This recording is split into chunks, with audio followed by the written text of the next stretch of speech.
Hello friends, welcome to my study feed of physical education channel.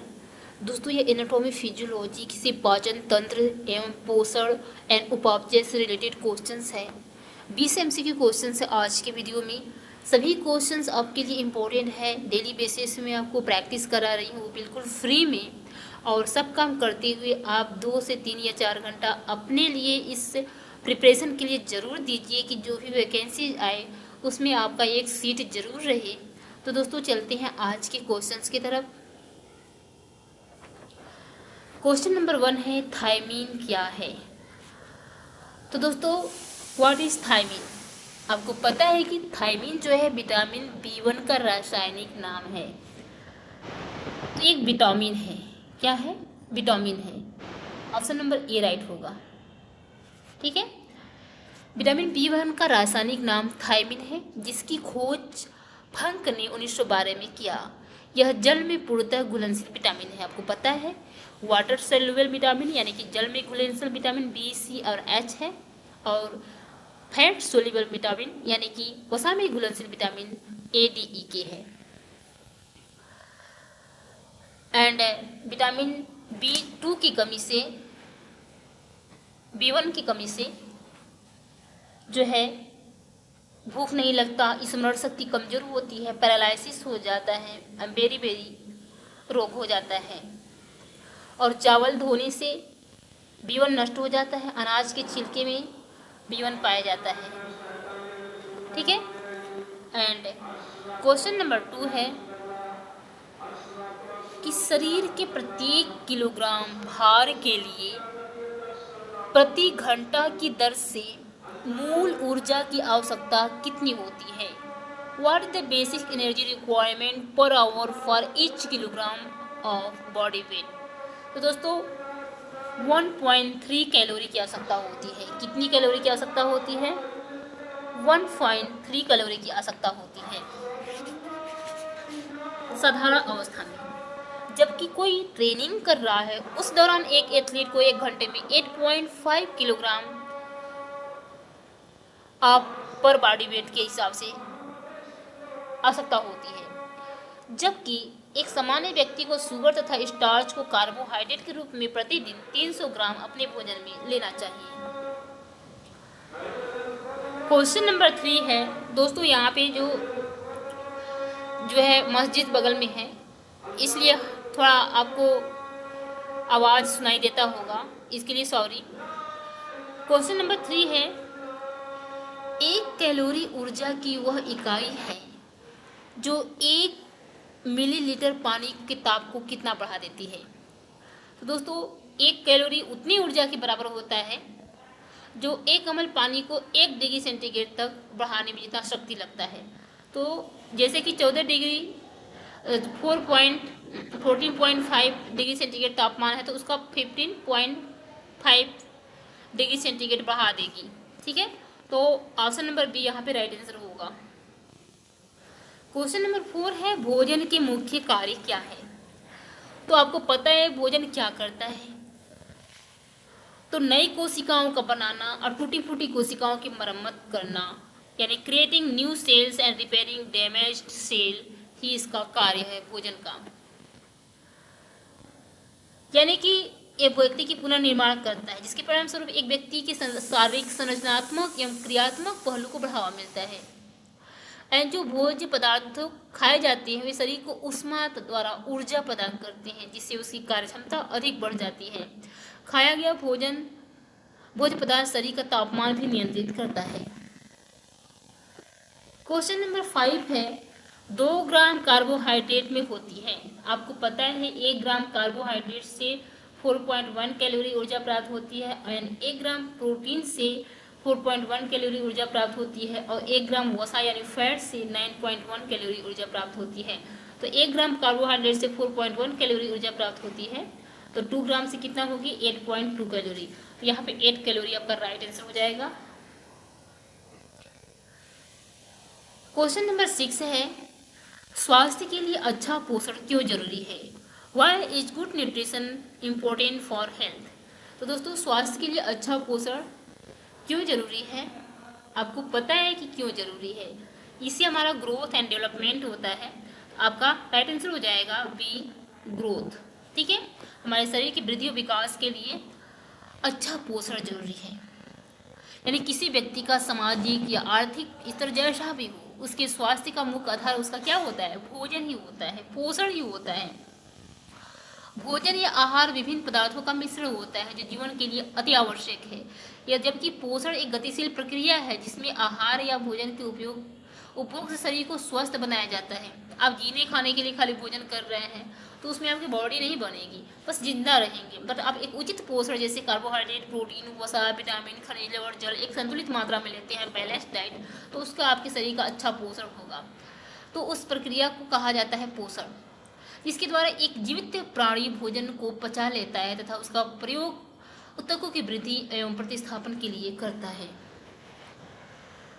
Question number 7 है, ptyalin पाया जाता है। तो दोस्तों आप सबको पता है कि टायलिन जो है हमारे मुख में जो सैलिवरी ग्लैंड्स होती हैं उसमें से लार स्रावित होता है, तो उस लार में पाया जाता है टायलिन, जो कार्बोहाइड्रेट यानी स्टार्च को माल्टोज में बदलता है, यानी कार्बोहाइड्रेट को पाचन करता है। टायलिन जो है लार में पाया जाता है, जो 98% जल और 2% अन्य यौगिक जैसे कि इलेक्ट्रोलाइट्स, बलगम, जीवाणुरोधी यौगिक यानी वो आपका लाइसोजाइम होता है। टायलिन भोजन के मंडो यानी शर्करा में परिवर्तित करता है। क्वेश्चन नंबर 8 है, एक किशोर व्यक्ति की भोजन में कार्बोहाइड्रेट, प्रोटीन और वसा का अनुपात कितना होना चाहिए? What should be the ratio of carbohydrate, protein and fat in the diet of teenager? तो जैसे कि आप जानते हैं हमारे शरीर का 55 से 60% ओनली हम कार्बोहाइड्रेट से लेते हैं, 10 से 15% हम लेते हैं प्रोटीन का, और 20 से 30% फैट से।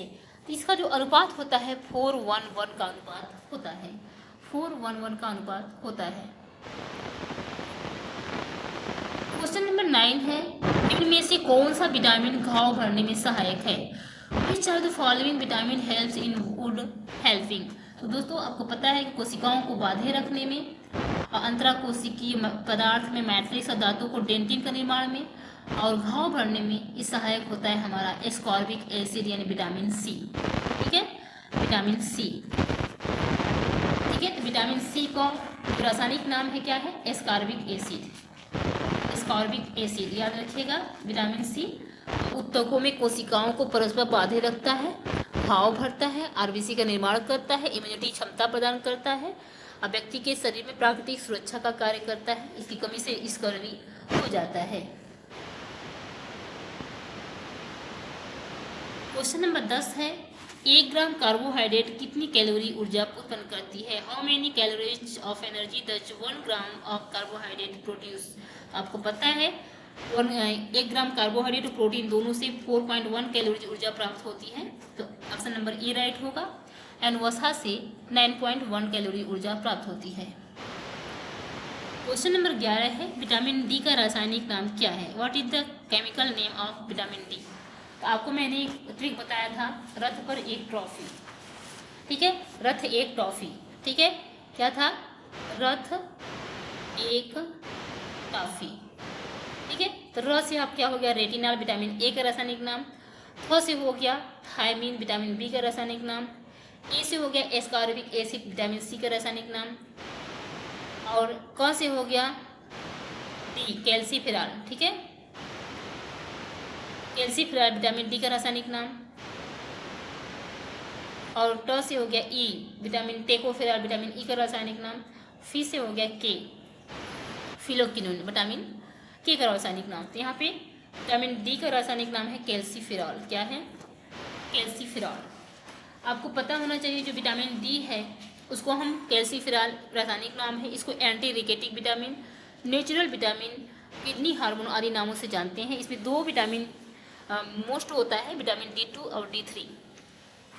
विटामिन D2 को रासायनिक नाम अर्गो कैल्सीफेरॉल और D3 का कोले कैल्सीफेरॉल है। विटामिन D2 यानी अर्गो कैल्सीफेरॉल की कमी से शरीर में टिटेनी यानी अस्थुओं में ऐंठन हो जाता है, और विटामिन D3 जिसे कोले कैल्सीफेरॉल कहते हैं उसकी कमी से बच्चों में रिकेट्स और वयस्कों में ऑस्टियोमलेशिया, ऑस्टियोपोरोसिस, टाइप 2 डायबिटीज हो जाता है। जो D3 है कोलिक एसिड क्राल सूर्य की सीधी किरणों से प्राप्त होता है। क्वेश्चन नंबर 12 है एंजाइम इमाइलेज कार्य करता है। The enzyme amylase act on.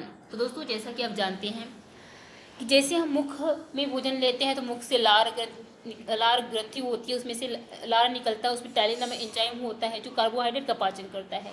हमारा पाचन तो मुख से ही आरंभ हो जाता है।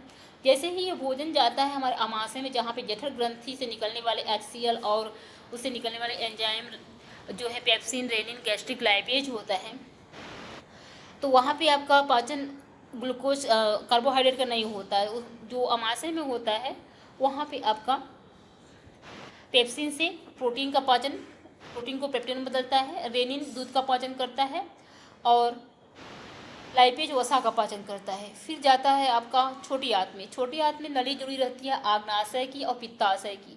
आग्नाशय से छोटी आंत के पहले भाग डोडिनम में आग्नाशय नली और पित्ताशय नली जुड़ी होती है।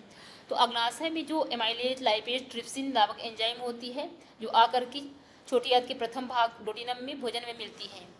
ठीक है, तो जो एमाइलेज होती है वो कार्बोहाइड्रेट का पाचन करती है, कार्बोहाइड्रेट को प्रोटीन, कार्बोहाइड्रेट का पाचन करती है जो कार्बोहाइड्रेट को ग्लूकोज में बदलती है। तो एमाइलेज किस पर कार्य करता है? कार्बोहाइड्रेट पर।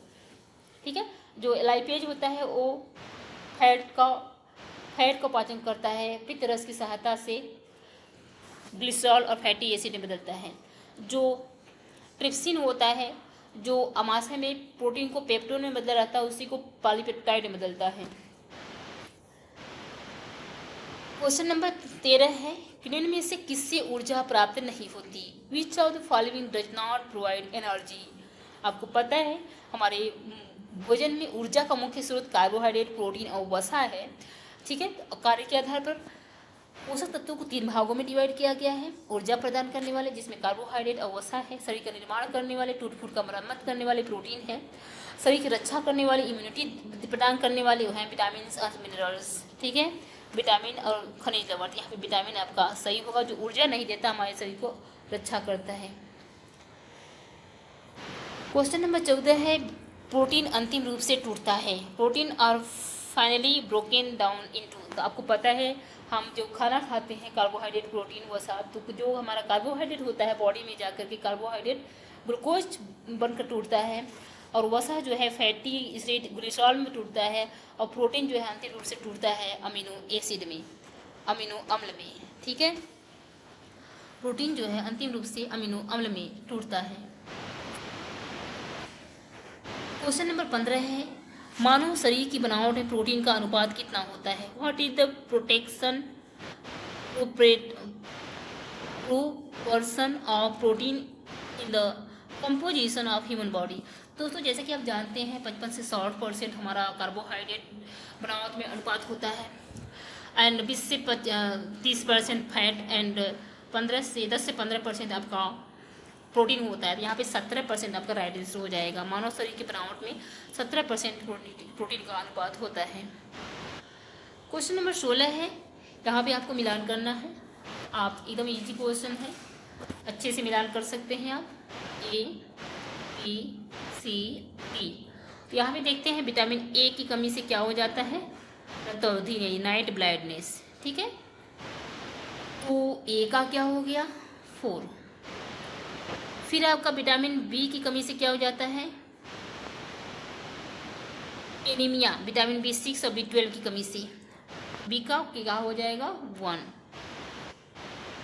एंड आपका फिर विटामिन सी जो इसका एस्कॉर्बिक एसिड रासायनिक नाम है, इसकी कमी से स्कर्वी हो जाता है दांतों और मसूड़े में, तो सी का 2 हो जाएगा।